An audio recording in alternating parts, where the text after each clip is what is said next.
Impressive. And now we're going to move on to the Environmentalist of the Year. So important to protect our coast and ocean, the places that give us life and hope and inspire us. So the SIMA Environmentalist of the Year Award shall be selected by the SIMA Environmental Fund Board of Directors and will be awarded to an individual who has diligently served to protect the oceans, beaches, and/or waves, domestically or abroad, for the enjoyment of wave riders and beach goers. The individual or organization in this case will have a history of keeping the coastal waters and beaches clean and safe, and our efforts to protect the accessibility of surf breaks. And this year, that of course is the Surfrider Foundation, represented by Chad Nelsen, Executive Director. So just a note, I grew up in Imperial Beach, California, the last town on the California coast, next to literally the border with Mexico. Back in the early 80s, we faced a Army Corps of Engineers breakwater. The first victory of the Surfrider Foundation, the first, was stopping the Imperial Beach breakwater, literally as the Corps was going to drop rocks in the water. That was 40 years ago. So I was in high school, I was in college then. Today, because of pollution, our beach has been closed in Imperial Beach for 3 years. And Surfrider, when I need help, I only call Surfrider because I know they have our back and they are leading that fight to keep the beaches open. The person that's going to introduce this award is Greg Long, one of our greatest wave riders and watermen, and someone who's made a commitment to a life of purpose. So Greg, please come on up to present the 2025 SIMA Environmentalist of the Year Award. There he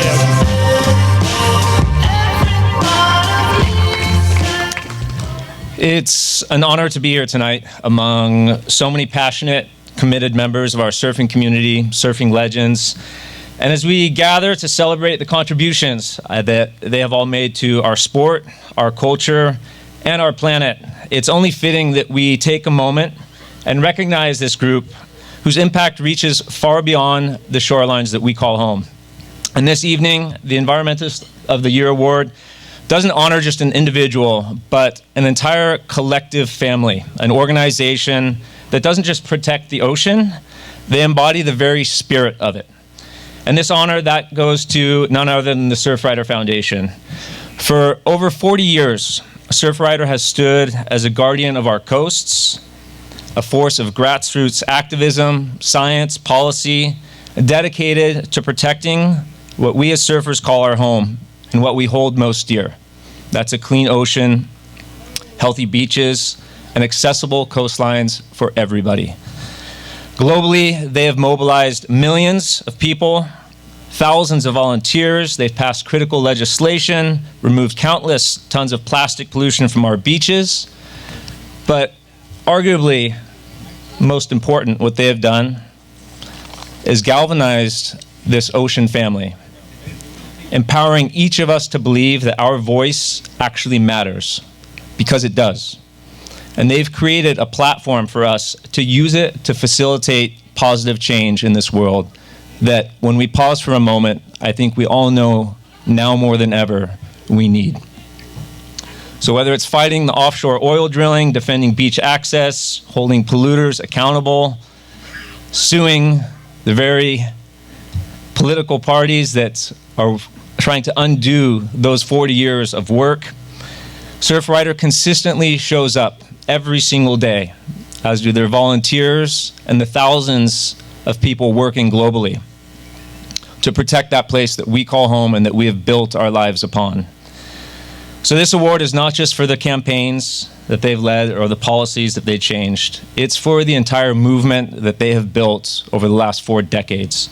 And that is a movement that is grounded in community, driven by purpose, as Sean so eloquently articulated, is so important in our lives. And it's fueled by a collective love for the ocean. So tonight, on behalf of the surf industry, everybody present, and our global ocean family, it's an absolute privilege to recognize the Surfrider Foundation and the director and CEO, Mr. Chad Nelsen. But before we do, we have a video to share with you. And it's my honor to welcome to the stage Dr. Chad Nelsen and Surfrider Foundation. Thank you for protecting the places that we live, play, surf, and enjoy for this generation and generations to come.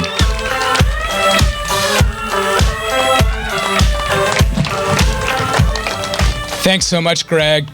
We need more surfers in the world like you and Sean that are champions. And thanks to VIPE, SIMA, and the Environmental Board. The Surfrider Foundation has been one of the largest recipients from funds from SIMA since the get-go, so we're incredibly honored and privileged. I run the Surfrider Foundation, which is a great privilege, but this organization is much more than just me. So I accept this award on behalf of our amazing staff that's in the back of the room, unsung heroes that work really hard, board members like Ryan Crosby, thousands of volunteer leaders that are going to get up tomorrow morning at 6:30 in the morning and pitch a pop-up tent at a beach and clean up that beach, and millions of volunteers that have made us the force that we are today.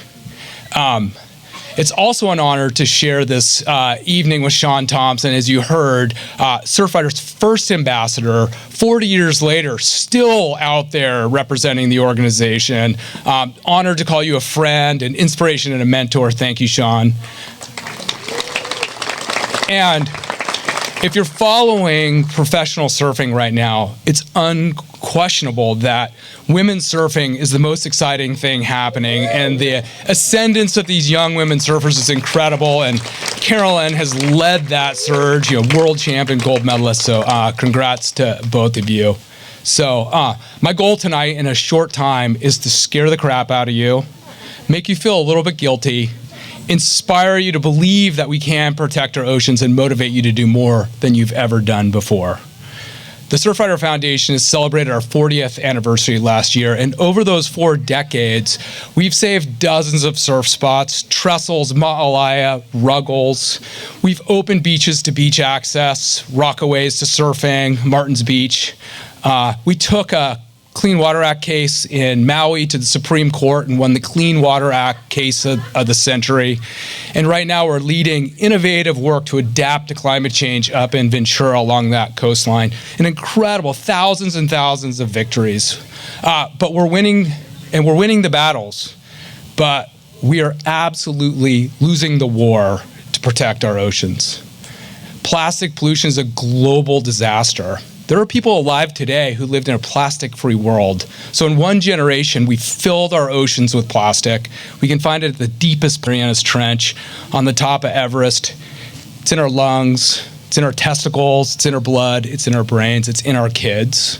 It's a plague that we have created in a very short amount of time. The water infrastructure that cleaned up Santa Monica Bay and the Hudson River, that made them swimmable and surfable and full of marine life, is starting to wear out and is not built for the storms that we're seeing in current days. We risk sliding backwards, particularly with this administration, to polluted oceans. And the biggest challenge of all is climate change. We're seeing fires in Lahaina and Los Angeles affect surfing on our beaches. Who would have ever thought? Sea level rise is going to increase 2 feet to 6 feet in the next 50 years. We have a choice if it's 2 feet or 6 feet based on our actions. Imagine your favorite surf spot with double the tide. It's terrifying. Yet we have a climate denier in the White House. If global temperatures increase by 1.5 degrees, it's going to wipe out 90% of the coral reefs on the planet.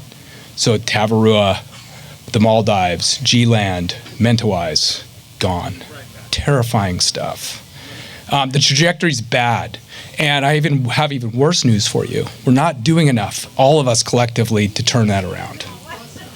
So I think I sufficiently scared you. That's why you never invite an environmentalist to a cocktail party. No, but in all seriousness, the good news is we actually have the solutions to all of these problems. We've got great scientists. We know how to write the laws. We have the technology. We can solve all these problems. It can rain here, and we can have clean water offshore, undeniably. We can get rid of single-use plastics, create a circular economy, and invent nature-based plastics that actually dissolve in the ocean when they hit it. We can decarbonize our energy platforms. We can adapt to the sea level rise that's coming, and we can have healthy coasts. We can restore the coral reefs. All of that stuff's possible. We have the technology and the know-how today to do it all. So why aren't we doing it? Because there's a huge gap in the public will, that the things that we want and what we're seeing happen with our decision makers. So it's really all about building a public movement and strong enough societal force to make all those things happen, and we can do that. Our businesses need to participate, particularly in these fraught times. It's really interesting to watch the outdoor industry right now, if you're paying attention, defend public lands. It's absolutely working for them. Like, they're saving those places, and it's good for business. We need people. We need all of us to advocate for that change. We need everyone to vote. The largest voting bloc in the last election did not vote. So we need everybody to get out there, and get active. And so really, at the end of the day, it's all about building that public will. This room is full, and the surf industry is full of some of the best brand builders and storytellers on the planet. It would be very easy for you guys to make ocean conservation an essential part of every surfer. And it's something I think we should do.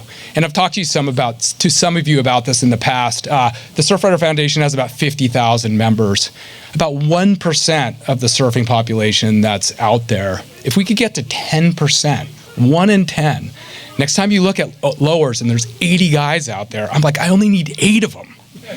And that would make us an unstoppable force, and we could solve all of these issues. So my call to action for you is to join the Surfrider Foundation. And let's get 1 in 10 surfers to join. It doesn't sound like that many. So with that, I want to thank SIMA for this incredible honor. I want you to think about how much you love the ocean. We heard about that tonight.